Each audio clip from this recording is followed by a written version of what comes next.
Blunder, itulah mungkin kata yang tepat bagi pemerintah terkait kebijakan yang mereka terapkan. Efeknya apa? Yap, PLN kekurangan supply batubara. Video ini kita akan membahas sedikit terkait batubara dan juga ada dua saham yang menurut saya oke, menarik. Apa sahamnya? Mari kita ulas di video kali ini.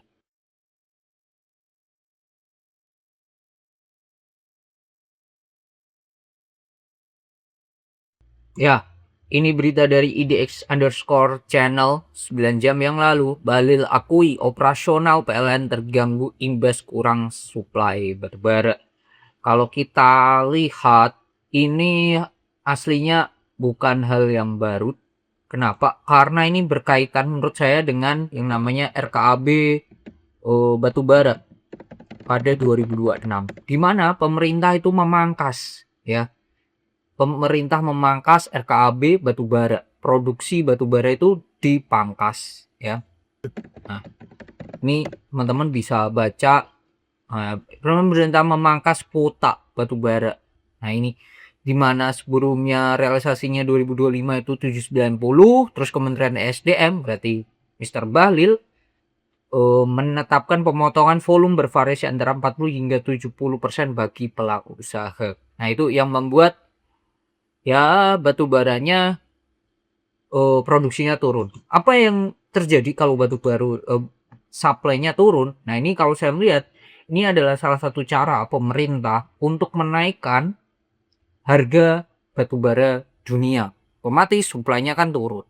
Ya, supply turun, demand-nya lebih tinggi pastinya, yang membuat harganya naik. Nah, itu kenapa? Karena ya Indonesia salah satu negara yang produksi batubara. Kalau batubaranya dikurangi, ya mostly berefek ke harga batubara dunia. Kenapa hal itu dilakukan? Ya, tujuannya tidak lain dan tidak bukan untuk menambah pendapatan negara. Itu hal yang bagus, sisi yang bagus. Tetapi perlu dicermati lagi, di mana pemangkasan ini harusnya dicek, dihitung dengan cermat. Apakah setelah pemangkasan itu, ya, batubaranya itu cukup untuk operasional suatu negara tersebut. Kenapa? Karena pemerintah itu kan punya aturan di mana perusahaan-perusahaan itu wajib menjual ke PLN lah, ya, atau DMO. Nah, ini aturan DMO. Itu ada aturannya gitu. Nah, menurut saya itu kurang cermat perhitungannya dari pemerintah yang membuat sampai PLN kekurangan suplai batu bara. Kenapa hal itu terjadi juga? Karena dalam aturan, jikalau batu baranya di atas naik kenceng banget, tetapi PLN itu membeli maksimal harganya $70 per ton. Logika dasar kita, semisal saya seorang penambang batu bara, ya, penambang batu bara, ekspor, harga batu bara lagi naik gitu. Ya, tapi saya ada DMO juga ke pemerintah gitu. Nah, produksi saya udah dipangkas gitu. Udah dipangkas, otomatis semisal target saya produksi tahun ini 1000 tapi dipangkas 25% atau 20%, jadi ya let's say 80 atau sampai 800 atau sampai 750 berkurang, ya. Otomatis berarti pasokan saya jual ke pemerintah atau DMO-nya itu tadi juga berkurang tentunya. Nah, itu menurut saya yang perlu tidak dihitung dengan cermat oleh pemerintah. That's why PLN sampai kekurangan supply.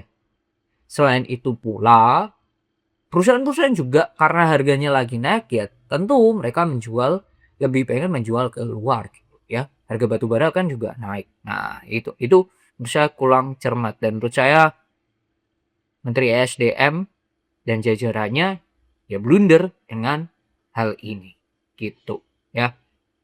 Nah, ini kalau di sini dijelaskan kekurangan minimnya suplai batu bara kategori menengah, ya. Jadi batu bara itu diklasifikasi menjadi tiga, ya. Bawah, tengah, sama kategori tinggi gitu. Nah, teman-teman bisa cek aja lah. Perusahaan batu bara itu yang produksi batu bara kalori rendah, tengah, sama tinggi itu apa aja. Nah, itu bisa perusahaannya mana saja itu bisa di search lah gitu, ya. Terus itu menurut saya blindernya pemerintah di situ. Nah, selanjutnya adalah perusahaan yang menurut saya menarik. Dua perusahaan menarik itu apa? Satu itu adalah Bluebird. Mereka bagi dividen 166 per lembar. Kalau kita cek di sini, dividen itu naik dibandingkan dengan tahun lalu, ya. Bluebird ini rajin bagi dividen. Di sini terlihat bahwa misal gedein, biar lebih enak. Kalau kita lihat EPS-nya dulu lah, labanya, laba per lembarnya tahun 2024 itu 233, tahun 2025 itu 254. Jadi adanya kenaikan. Kenaikannya berapa? Kita kurang aja, 254,12 kurangi 233,88 bagi 233,88 kali 100%. Nah, kenaikannya 8%, 8,65. Jadi kalau dividennya naik, itu make sense. Nah, dividennya sebelumnya tahun lalu corporate action di sini, nah ini dividen. Sebelumnya itu 120 pada Juni tahun lalu 2025. Nah, tahun ini 166. Berarti adanya kenaikan. Kenaikannya berarti 46. 46 dibagi 120. Kenaikannya 38%. Otomatis kalau saya melihat DPR-nya naik deh. Ya, kita hitung aja. 254 das baginya 166, berarti 166 dibagi 254,12. Nah, dividen payout rasionya 65%, padahal sebelumnya itu hanya 50% dari 233 bagi 120. Jadi total dividen yang dibagikan ke pemegang saham juga naik, ya. Atau artinya dividen payout rasio itu naik. Labanya naik, dividennya dibagikan, secara persentase laba itu pun juga naik 65%, sebelumnya hanya 50%.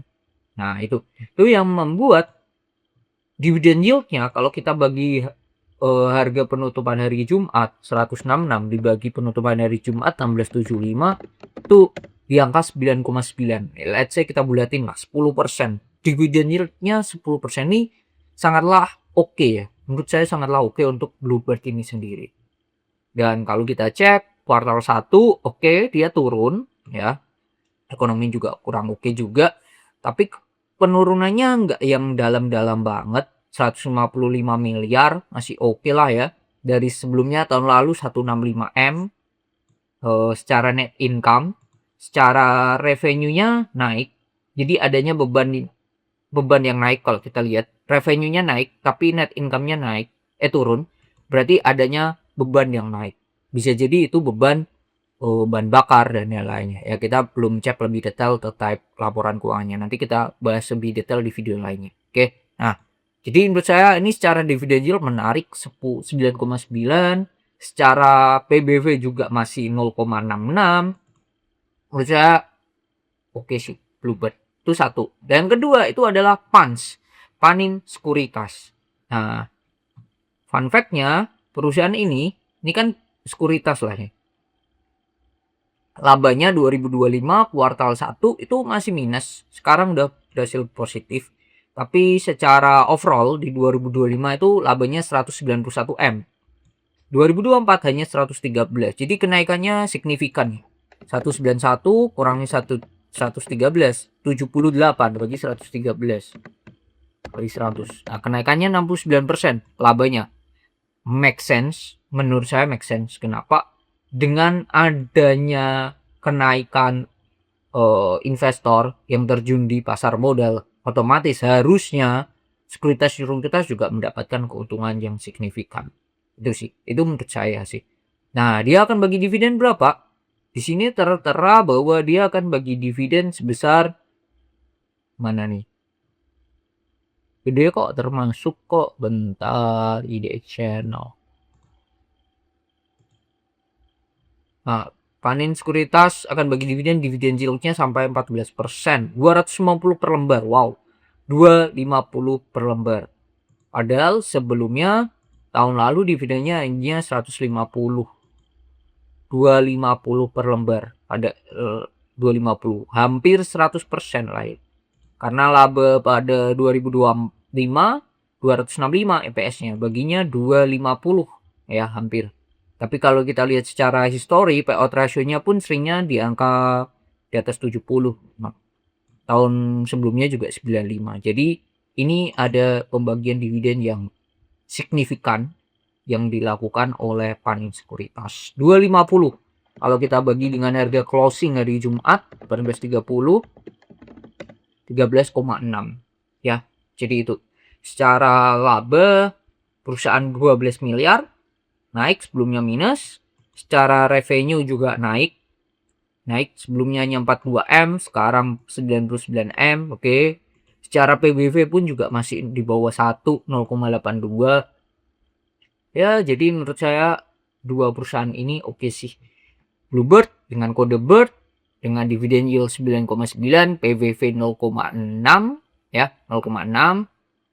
Tadi benar gak? 0,6 PBV-nya ya 0,66. Lalu selanjutnya ada Panin Sekuritas di mana dividen yieldnya 13,66 dan PBV masih 0,82. Itu sih. Jadi dua perusahaan ini menarik secara dividen dan gede, tetapi yang perlu diingat ex-date-nya. Jangan kaget nanti kalau ex-date-nya turun. Jadi kalau ex-date-nya Panin Sekuritas turun 13%, lalu Bluebird turun 10%, jangan kaget. Itu hal yang wajar. Ya. Jadi itu kalau turunnya kurang dari itu termasuk anomali dan bagus banget. Jadi itu untuk video kali ini, semoga bermanfaat dan semoga pemerintah tidak blunder lagi. Banyak kebijakan yang menurut saya harusnya lebih oke, lebih aware, dicermati lagi, tidak blunder seperti hal kali ini. Oke, semoga bermanfaat dan sampai jumpa di video lainnya.